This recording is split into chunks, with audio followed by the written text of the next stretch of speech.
Hello சரி friends, இன்னைக்கு பாத்தீங்கன்னா எந்த படத்தோட வந்திருக்குன்னா ஒரு கன்னட திரைப்படம். பேன் இந்தியால ரிலீஸ் ஆயிருக்க படம் தான் யூஐ, அதாவது யூனிவர்சல் இன்டெலிஜென்ஸ்.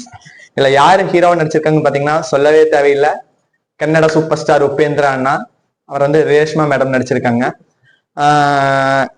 உபேந்திரான்னு சொன்னாலுமே உங்களுக்கு தெரிஞ்சிருக்கும். அதாவது தமிழ் ஆடியன்ஸா இருந்தாலும் சரி, கன்னடத்துல ஆடியன்ஸ் யாராவது கன்னட படம் பாக்குறவங்க இருந்தாலும் சரி, நம்ம ஊர் செல்வராகவன் மாதிரி, அப்புறம் பார்த்திவசார் மாதிரி ஒரு வித்தியாசமான கதை காலத்தை எடுப்பாரு. எப்பவுமே மக்களால் புரிந்து கொள்ளாத முடியாத படத்தையே அவ்வளவு அழகா கொடுக்கறதுல யார் எக்ஸ்பர்ட்னா கன்னடத்துல பாத்தீங்கன்னா தமிழ்ல செல்வராகவன், பார்த்திபன்னா கன்னடத்துல பாத்தீங்கன்னா உபேந்திரா அண்ணா.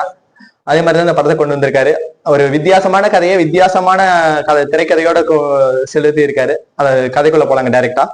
அதாவது படத்தோட கதை என்னன்னா, ஒரு படத்தை போய் பார்க்க போறாங்க மக்கள். அதாவது இவரோட உபேந்திரா அண்ணா படம் தான் யூஐன்னு பேரு. அந்த படத்தை பார்க்க போற மக்களுக்கு எல்லாத்துக்குமே ஒரு கிறுக்கு மாதிரி லூஸ் மாதிரி பிடிக்குதுங்க. அது எப்படின்னு சொல்ல போனா, ஒரு படத்தை பார்த்துட்டு வரவன் ஃபர்ஸ்ட் என்னன்னு பண்றான்னா, கழுத்துல இருக்கிற செயின் எடுத்து வேற ஒருத்தனுக்கு கொடுத்துட்றான். தான் ஒய்ஃப் இருக்காதே உனக்கு பிடிக்குமாடா நீ வச்சுக்கடா அப்படிங்கிறான். திடீர்னு இன்னொரு கப்பல் வந்து அப்படின்னா ரெண்டு பொண்ணுங்களை இணைஞ்சு கிஸ் பண்ணிக்கிறாங்க. மூணாவது கப்பல் என்ன பண்ணுதுன்னு பாத்தீங்கன்னா, தாலி ஒரு பொண்ணு வந்து அறுத்து இருந்தா எனக்கு வேணாம் இது வந்து அவனு சந்தோஷப்பட்டுட்டு வாங்கிக்கிறான். கட்டின தாலியே திருப்பி சந்தோஷப்பட்டு வாங்கிக்கிறான். இப்படி படத்தை பாக்குற ஒரு கூட்டம் எல்லாம் ரொம்ப எதிர்க்குது, இந்த ஆதரிக்குது படத்தை. ஒரு கூட்டம் பாத்தீங்கன்னா இந்த படம் நல்லாவே இல்லைன்னு வந்து எதிர்க்குது.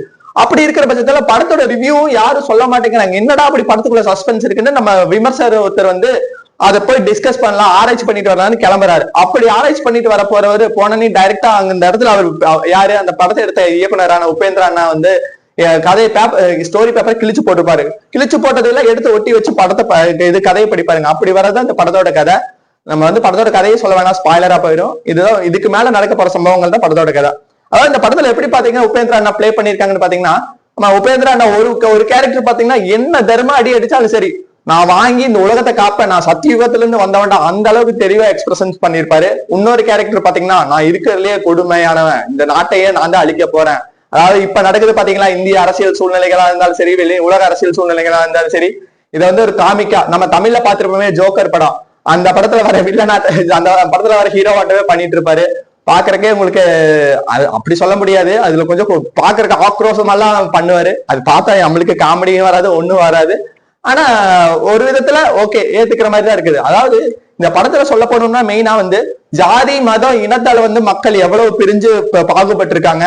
அதே மாதிரி இந்த இயற்கை தாய் இருக்காங்க பாத்தீங்களா, அவங்க வந்து என்ன இந்த மைனிங் மாஃபியா, அப்புறம் பாத்தீங்கன்னா இந்த பிசினஸ் மாஃபியா, அப்புறம் வந்து பல மாஃபியாக்களால வந்து அந்த இயற்கை தாயை கொள்ளையடிச்சிடறாங்க. அதனாலதான் இந்த பூமி இப்படி இருக்குது. அந்த பூமியை வந்து இதுக்கு காரணமான மக்களை வந்து நான் என்ன பண்ற மாதிரி இருந்தா அந்த வில்லனா வர உபேந்திரா சார் வந்து பண்ணுவாருங்க. அதெல்லாம் பாக்குறப்ப உங்களுக்கு இன்ட்ரெஸ்டிங்கா இருக்கும்.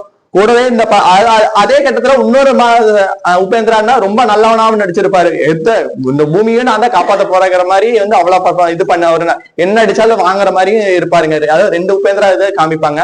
அப்படி இருக்கிறப்ப இன்னொரு இது என்ன சொன்னோம்னா, அதாவது படத்தோட கதை எப்படி ஆரம்பிக்குதுன்னா, ஆதாமையாவோட ஆப்பிள் சாப்பிடுறதுன்னு கதையெல்லாம் சம்பந்தமே இல்லாததான் கொண்டு போறாங்க.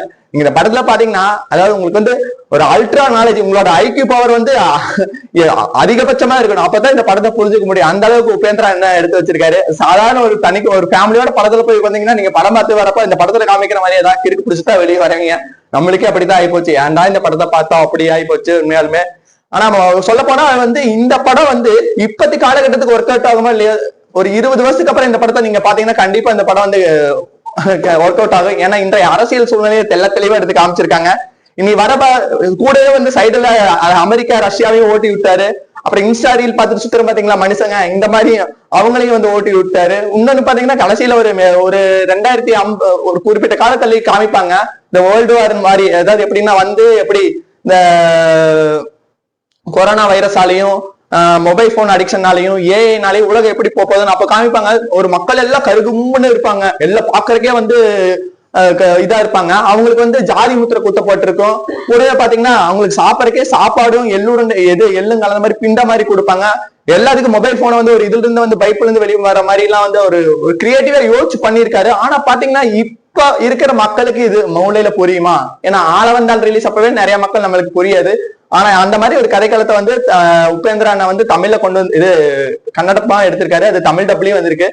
பாருங்க, புரிஞ்சா ஏத்துக்குங்க, இல்லாட்டி ஒரு கைதட்டலை போட்டுட்டு கம்முன்னு வந்துருங்க.